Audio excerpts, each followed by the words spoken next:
Nah, menariknya tradisi yang dilakukan oleh skuad Garuda dalam menyanyikan lagu nasional ini juga sampai ditiru oleh negara serumpun kita, yakni Malaysia. Kok bisa? Skuad Harimau Malaya juga memiliki ritual menyanyikan lagu nasionalnya usai laga kandang yang dijalani, termasuk di ajang AFF kali ini. Lebih lucunya, supporter Harimau Malaya dengan pede mengklaim bahwa ritual yang mereka lakukan lebih menyentuh daripada tradisi lagu Tanah Airku milik Indonesia.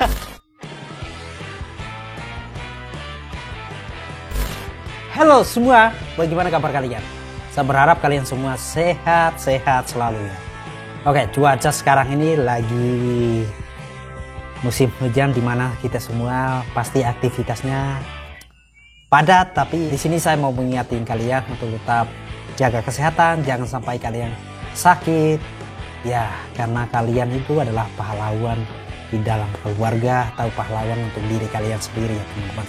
Kita berbicara tentang timnas Indonesia, tidak ada habis-habisnya ya teman-teman semua.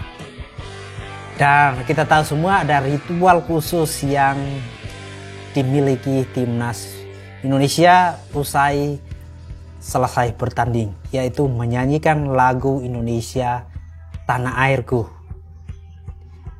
di hadapan ribuan pendukung atau supporter, dimana setelah bertanding entah kalah atau menang itu wajib, sudah menjadi tradisi wajib. Rupanya tradisi ini ditiru oleh Malaysia.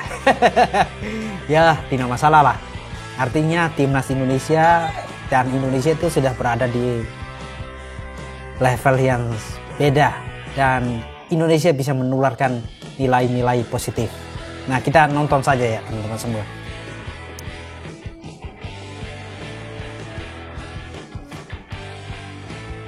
Pasti kita semua tahu kalau tim nasional Indonesia kebanggaan kita selalu menyanyikan lagu nasional seusai pertandingan kandang.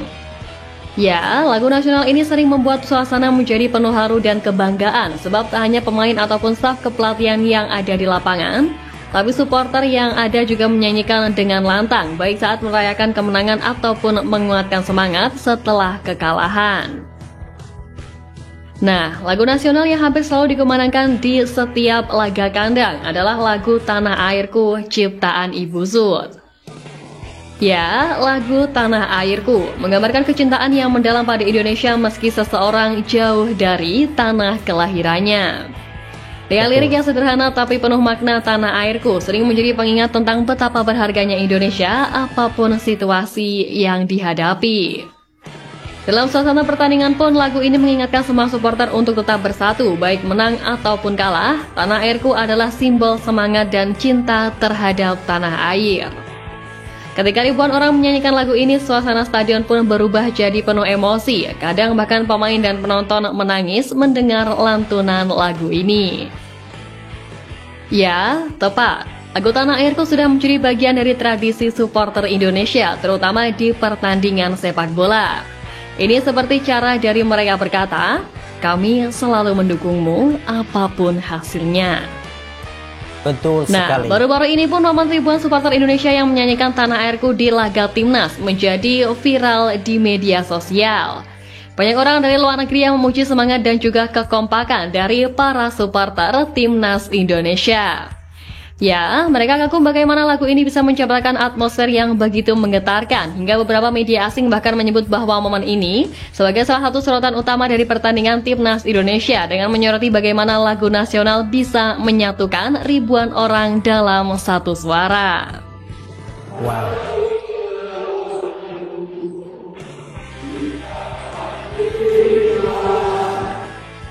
Nah, menariknya tradisi yang dilakukan oleh skuad Garuda dalam menyanyikan lagu nasional ini juga sampai ditiru oleh negara serumpun kita, yakni Malaysia. Kok bisa? Skuad Harimau Malaya juga memiliki ritual menyanyikan lagu nasionalnya usai laga kandang yang dijalani, termasuk di ajang AFF kali ini.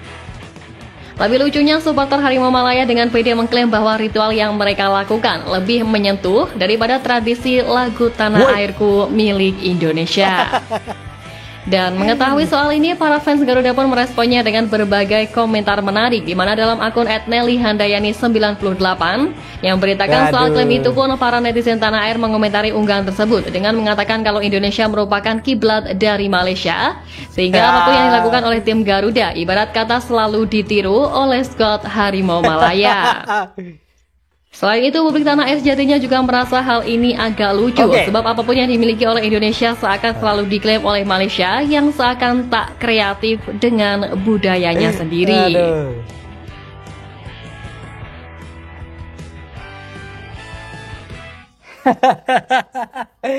Saya sangat lucu sekali ketika mengetahui ini. Ada negara lain yang meniru tradisi khas Indonesia. Tidak apa-apa, sebenarnya kita tidak perlu marah-marah karena dunia pun tahu bahwa ini adalah tradisi khas Indonesia seusai pertandingan di kandangnya. Dan negara manapun yang menirunya, orang sudah tahu asal-usulnya dari mana. Tapi terlepas dari itu, si negara tetangga yakni Thailand justru seakan ribut sendiri, di mana menurut kabar yang ada, Ketua Asosiasi Sepak Bola Thailand yakni Madampang gaduh dengan pelatih Thailand Masa Tadaishi setelah mengalahkan Malaysia di Piala AFF Sabtu 14 Desember kemarin. Diketahui Thailand mengalahkan Malaysia 1-0 pada pertandingan kedua grup A Piala AFF 2024 di Stadion Raja Mangala. Akan tetapi kemenangan Thailand itu diwarnai ribut antara Madampang dan Ishi, di mana menurut laporan dari media lokal sana yakni Thairot, pemicu dari keributan keduanya yakni beda paham di antara kedua tokoh tersebut usai pertandingan. Sebelum pertandingan, Ishi ingin membatasi kontak supporter dengan pemain demi mempercepat pemulihan untuk laga berikutnya melawan Singapura. Dalam pemberitaan itu pun disebutkan bahwa pelatih asal Jepang tersebut berencana memberikan penghormatan pemain kepada supporter yang dilakukan sembari berjalan ke ruang ganti, tidak dilakukan dalam momen khusus. Hanya saja keinginan Ishi itu tidak sejalan dengan beberapa pihak termasuk Madampang dan juga para pemain. Bahkan dalam video yang direkam oleh Thairot dan tersebar di media sosial, para pemain Thailand terlihat berkumpul di salah satu ujung lapangan di depan papan iklan menghadap penonton. Rupanya Supatat Muenta dan kawan-kawan diminta Ishi untuk segera masuk ke kamar ganti, namun di sisi yang berlawanan Madampang datang meminta pemain untuk bertemu supporter. Tapi menyitat masalah tersebut, Madampang lebih lanjut menegaskan bahwa masalah itu tak perlu dibesar-besarkan apalagi sampai didramatisasi. Menurut dia tak ada perbedaan pendapat dengan pelatih Masa Tadaishi, di mana hal yang terjadi pada dasarnya hanyalah miskomunikasi. Dan sementara penjelasan juga datang dari Ishi, di mana pelatih asal Jepang itu menjelaskan alasan yang menjadi latar belakang putusannya untuk meminta para pemain tak menghabiskan banyak waktu bersama para fans setelah laga melawan Malaysia. Menurut dia, Chang Swag harus memanfaatkan waktu sebaik-baiknya untuk persiapan menghadapi laga berikutnya. Tapi meski demikian, pelatih yang menggantikan Alexander Polking tersebut menegaskan bahwa dirinya sangat respect kepada para fans timnas Thailand. Sebenarnya alasan dari pelatih Thailand dan Madampang ini sama-sama masuk akal. Madampang pengen para pemain memberikan rasa hormat, memberikan waktu sedikit buat supporter. Karena bagaimanapun supporter dengan setia memberikan dukungan buat timnas mereka. Di satu sisi alasan pemain coach Thailand atau pelatih Thailand ini juga masuk akal. Setelah bertanding, alangkah baiknya cepat-cepat istirahat untuk kompetisi atau laga selanjutnya.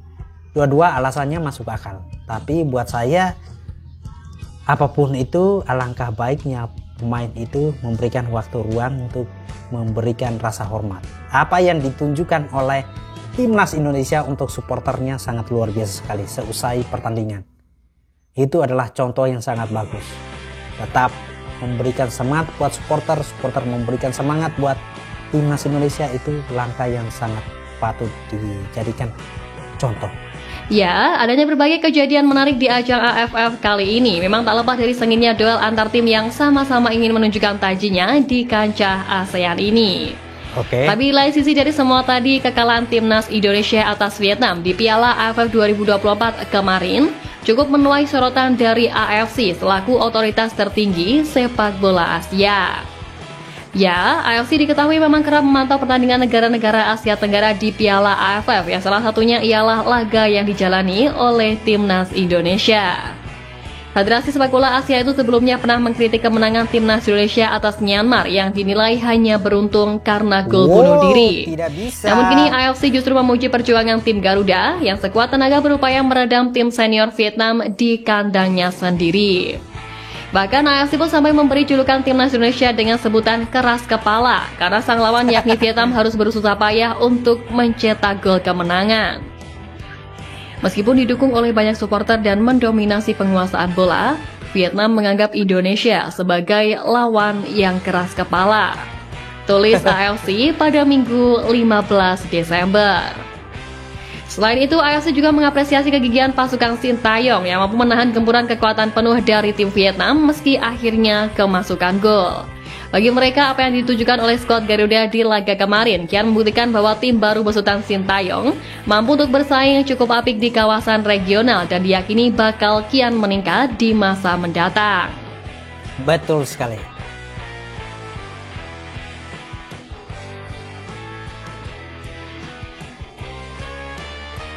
Nah, tapi perjalanan Timnas Indonesia ini belumlah usai.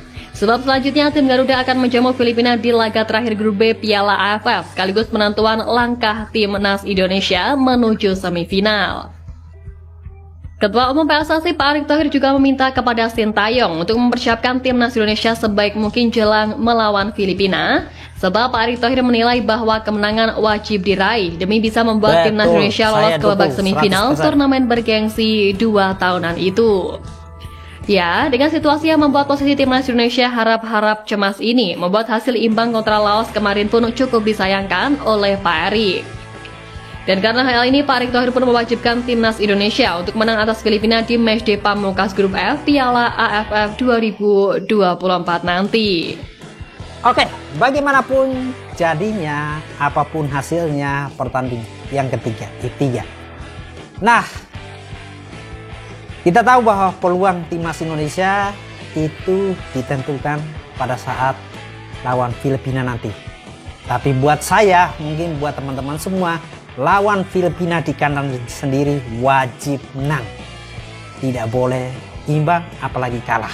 Karena peluang satu-satunya ada di situ. Kalau Indonesia menang, artinya bisa menemani Myanmar menuju ke fase selanjutnya. Tapi kalau imbang, otomatis harus menunggu nasib kita digantung oleh pertandingan negara lain. Apalagi kalah, otomatis peluang kita untuk lolos tidak ada lagi.